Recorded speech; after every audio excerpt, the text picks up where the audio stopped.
Hello, you wonderful people, and welcome to another episode of Crime Centric. This being a show where I talk about TV shows that are crime dramas. For today's episode, I'm going to talk about the season 3 premiere of Dark Winds, a great season premiere. A lot of really interesting things went down in this episode, so let's break it down.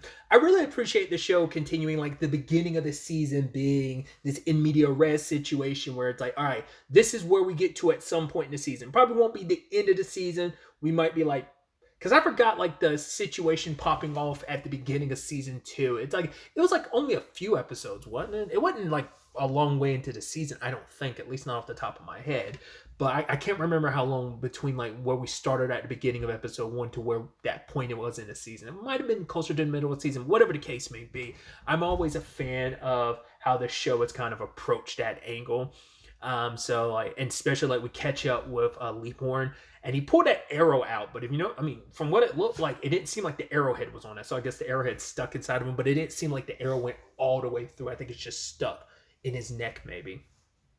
I also appreciate this show, like with its kind of like dark and spooky vibe, where just like the whole thing where Leaphorn's kind of calling for backup, and then like he's hiding from something, and then something pops out, and that's kind of, I think, a major theme is going to be this season revolve around whatever that is. Because Chi later on says the name La Llorona, and I'm butchering that, so sorry, but Leaphorn says like there's a version of that in Navajo, but they have a different name for it, and they said the name like once or twice, but I can't remember it off the top of my head. But I think that's what that's supposed to be. It kind of looks, it kind of has like a crown of thorns type of situation, but whatever the case may be, we jump back to several days, and life seems to be good for Leaphorn and Emma, but I think it's supposed to be kind of like, I mean, I think early on supposed to kind of get that feel of like, well, he's not settled after everything with the, BJ situation. It was just kind of like that, don't mean that to be the BJ Vines. I need to say that fully because just saying like out of the BJ situation just sounds weird. That's just my brain overcompensating. But with the whole BJ Vines situation, like he is unsettled in the aftermath of, because at the end of the day we know Leaphorn is a good guy, but the thing is like when a good man does something not great, even bad or even morally great, is going to eat away at your soul. And I think there's also the spiritual element of it's going to eat away at you, it's going to haunt you, it is kind of your conscience getting on you, but there might also be something a little more, even more spiritual at play when you do believe in that. So but the case initially starts with them looking for a kid that's gone missing, Ernesto. His bike was found. Him and he was supposed to go out with his friend George, but they never came home. Like he never came home at the very least. They found his bike with slash marks in it, and it looks like it could have been done by a machete. So they go to track down George, but George, who's got blood on his shoes, like he's scraping it off his sneaker. The fact is you're doing that, like trying to scrape it off. I'm like, why don't you get down like the fact is you're trying to scrape it off of your other foot. I guess he didn't want to draw attention to it, so that's why he did it like that. But he ends up bailing, and by the time Chi and Leaphorn go to his house, they can't find him. And his dad, Shorty's not going to be the best person to help because he doesn't seem like he's the greatest dude. But we kind of find out that kind of runs in that family because she knows Shorty. It's like they went to school together, and he's like, yeah, he bullied me. And when I told my mom, his dad and my mom got together, and he was not a great dude. He beat my mom, and to the point like I popped off on him when he like broke my mom's teeth, and he would have killed me if my mom hadn't stepped in. So you're like, interesting. So like there's a lot of history there, because like I thought it was interesting when he kept looking at Chi, and he was just like, oh, so you're a cop now. And I think for that it was enough to set him off considering their history, So, and you kind of see like, right, he might, I mean, his other son was kind of like, yeah, like George has a tendency to kind of run off or kind of go away when like dad's yelling and stuff. So dad doesn't seem like the greatest dude, and especially,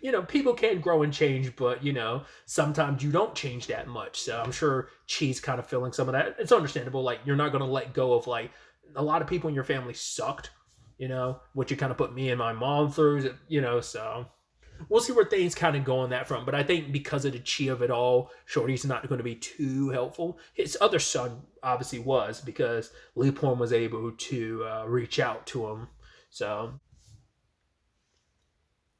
what's also interesting too, because this also has to deal with a dig site, because like there's an archaeologist site that both George and Ernesto were working at. So you're like, okay, they probably, maybe they stumbled across something, because I think apparently the lady that was there saying like they got into a fight about something, might have like contaminated like the site, and the guy who runs the place like told them to leave and never come back. But it's like, yeah, you could already tell like, man, there's something iffy there.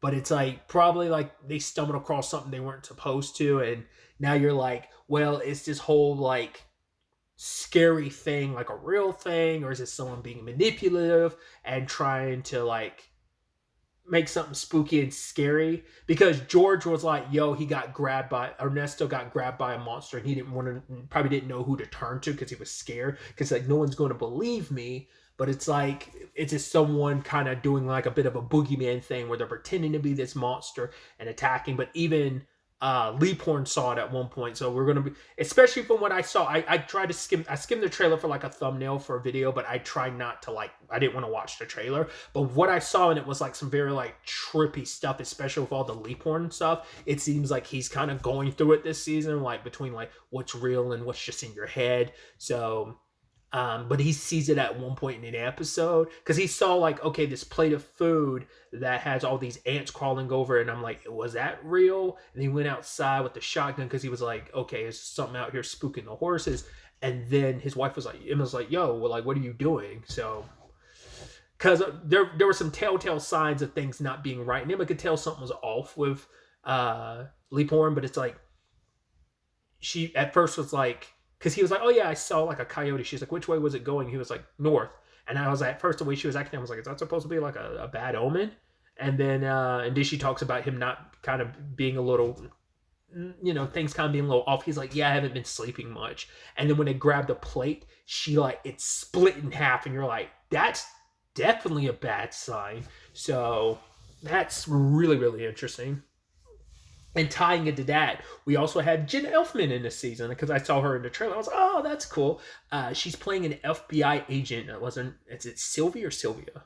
It's something like that. She's here investigating BJ Vine's disappearance. And she kind of made it also clear, like, right, like BJ has enough connections and friends in high places that it's like someone of his caliber doesn't just disappear. So she kind of makes it perfectly clear, like, yeah, I kind of was brought in just for the sake of, like, finding out what's going on here, because it definitely feels like she's not looking at the file, things seem like normal, not out of an ordinary, but she's like, I just can't help but feel like there might be more to it. I'm surprised there was never like a Chi in her situation, considering like Chi's ties to the FBI and stuff.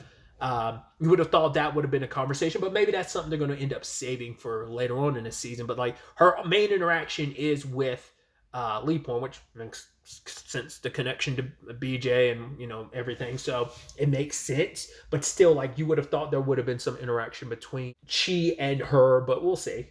It's definitely gonna be interesting, because like she's gonna play that character's gonna be a pseudo antagonist, I guess, in a lot of ways, because it's also like, right, like what you were kind of up to, what you had planned to kill BJ Vines and all of this. So, and he's already kind of been restless about it. Now this is just adding more pressure on top of it. Plus you're working a case where one teenager was missing, but later on it kind of seems like we're now going with two, because sadly they end up finding, like, I'm pretty sure, yeah, that was definitely Ernesto's body we found. And it's like, well, it makes sense, Ernesto's been the one that's been missing the longest.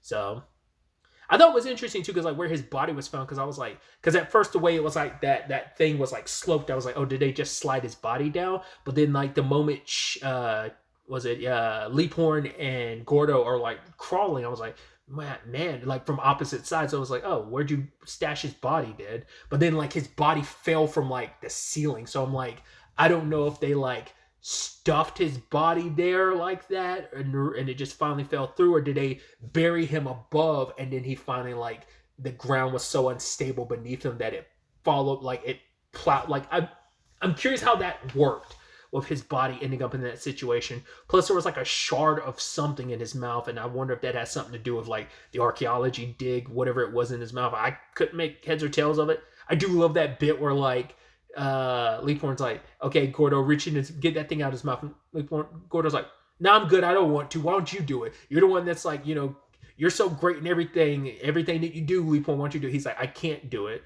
And I don't know whether it's like I feel bad because you're a child, or maybe he feels like there'd be something bad. Like, neither one of them wants to do it because I think for superstitious reasons of like, I'm not going to do that. Why would I do that? It's like, well, crap, now I got to do this. So, but yeah, they pulled something out of his mouth. So I'm curious to see where the hell that ends up going and what that ends up being. So, along with that, we catch up with Bernadette's story, her obviously with Border Patrol. And I'm curious, is it the job not quite, you'd assume like based on it that the job isn't quite what she thought it was going to be. And, knowing what Border Patrol is, but I think it's one thing when you have your idea of what the job is versus being there, because she ends up coming across a van, ends up finding a mother and daughter who are running away. And it's like, oh, they're trying to cross the border, but like the mom's got a gun, and you're like, okay, this is wild. Bernie leaves her gun and bullets behind because she's trying to ease the mom in, like, hey, everything is okay. Stops them, but by the time she comes back, her gun is gone, which you're like, that sucks. Especially because whoever it was got in the van and took off. And I'm like, that's bad, simply because you're like, well, whatever, they got your gun, so meaning it's probably going to be that. I don't know how that's going to be handled. And once again, it's the 70s, so I'm curious how that's going to be handled. Because, like, it's kind of like someone taking your gun and committing a crime with it. Like, I don't know how that's handled. And I mean, because there was kind of not too much fuss about it. Because, like, her CO, her commanding officer, her boss just basically just gave her a new gun afterwards. So I don't know if there's really going to be too much fuss about it or not. Bernadette being who she is, obviously she is the type of person that wants to investigate more, because she's like, well, these people, she was like, it's not even like they were trying to cross the border. She's like, it feels like they were trying to get away. So she's looking at this as like a trafficking situation.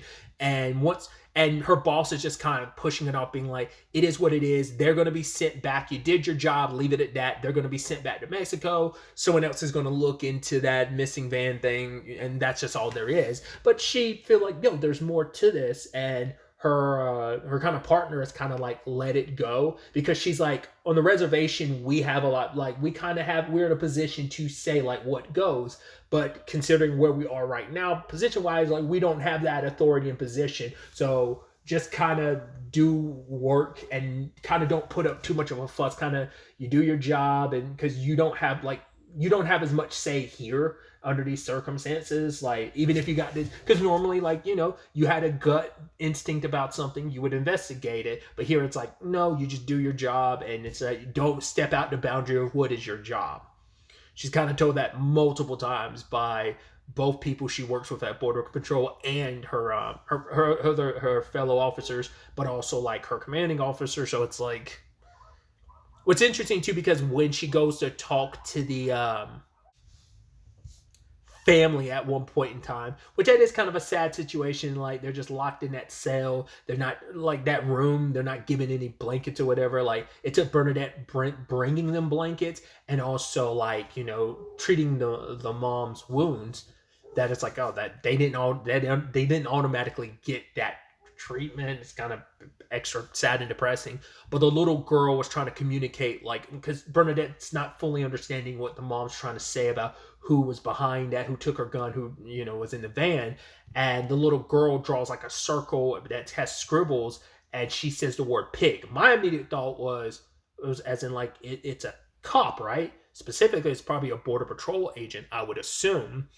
And it doesn't seem like until later on Bernadette's looking at the note, and, like, I think it finally clicked her in the head. Once again, it could be wrong, but it just felt like, I mean, it's a, I don't know if, like, colloquialism might be the right word. I don't know if that's a universal term for, like, officers, like cops, is pig. It might be.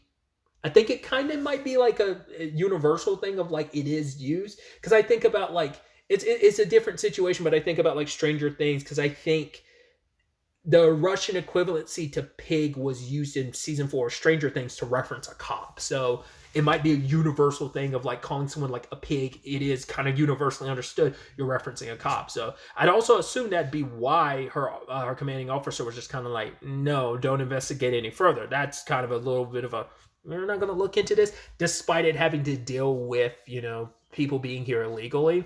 Which also, once again, the kind of knowing that's what the job is versus like, oh, this is like having to see it yourself, where you see that mother and child being shipped back to Mexico, because it's like, well, they were trying to run away before they got caught up in whatever this is. So are they going to be, because she even said like, when you get back home, like kind of stay somewhere safe. And it's like, well, you can't do much for them like once they're back in Mexico. And I think it's just the powerlessness of, I'm like, all I did was kind of help ship you back home. And it kind of feels bad because I haven't resolved whatever this is. But if I can resolve it, you don't have to worry about like, because it's not like you came to the States because you wanted to. You were just all like, it's not like you were running away from whatever it was to the States. It seems like you might have been brought here, or whoever it was crossing over into the States to kind of do whatever. I'm curious to see if these storylines end up connecting, like the Joe and Chi investigation, the Leaphorn and Chi investigation when it comes to Ernesto and George and like archaeology dig and stuff like that has anything to do with what's going over here at the border. Like, it could be two separate storylines, but I figured there probably will be some overlap. Because that was something I was also curious about, because I'd actually forgotten that Bernadette like got the new job at Border Patrol last season, and I was like, I don't remember my thoughts on it at the time, because I was like, I don't think they're running her off the show, because she's a pretty important character in the stories going forward, because I think I've talked about this in season 1, like, it is mainly the Leaphorn and Chi books, but she becomes more and more of a character, like more of I think it becomes a little bit more of a trio, and she becomes more of a very central, one of the central characters in the later books, is my understanding based on something I read like a couple of years ago. So do correct me if I am wrong. So yeah, it's definitely going to be interesting to see where that Bernadette's whole storyline ends up going, and what she kind of ends up finding out and what gets revealed on that front. It's going to be interesting in general to see where this season goes with all these threads. Like I said, I skimmed the trailer, and so much that was just out of context, just looking for like a particular image or whatever, just for a thumbnail for something. So I don't even have context of what to fully expect from this season, but it does feel like I brought up previously, they are leading into the more like, the series seems to touch on a little bit of the supernatural, because it's always unclear of like, well, is this really supernatural? Is it not? But it also comes down to, what do you believe? And if you believe hard enough, like, you can kind of catch some of that supernaturalism to it. But it's definitely like that dark eeriness to the series kind of shines through. I should also note the most interesting cameo was like those guys playing chess in the prison cells. I was like, immediately was like, is that fucking Robert Redford? I was like, okay, that's interesting. And the other guy he's playing with is George, and I'm like, I was like, that's not actual George R.R. Martin, but it's supposed to look like him, even giving him the name George. I don't know. I mean, because at least Robert Redford is an actor, but George isn't. So that's why I was like, I don't think it actually is George, but I think it's meant to be someone who looks like him. But I could be mistaken, it actually was George. I don't think it was, but once again, just kind of a funny little cheeky wink and nod, because Robert Redford and George R.R. Martin are like, are they producers or executive producers? Some of that like titling for this series. So I was like, oh, that's just kind of, I love fun, cheeky stuff like that. But yeah, really, that's all I wanted to talk about. Till the next time we meet, be happy, be safe, live life to the fullest, and enjoy it. Good day and goodbye.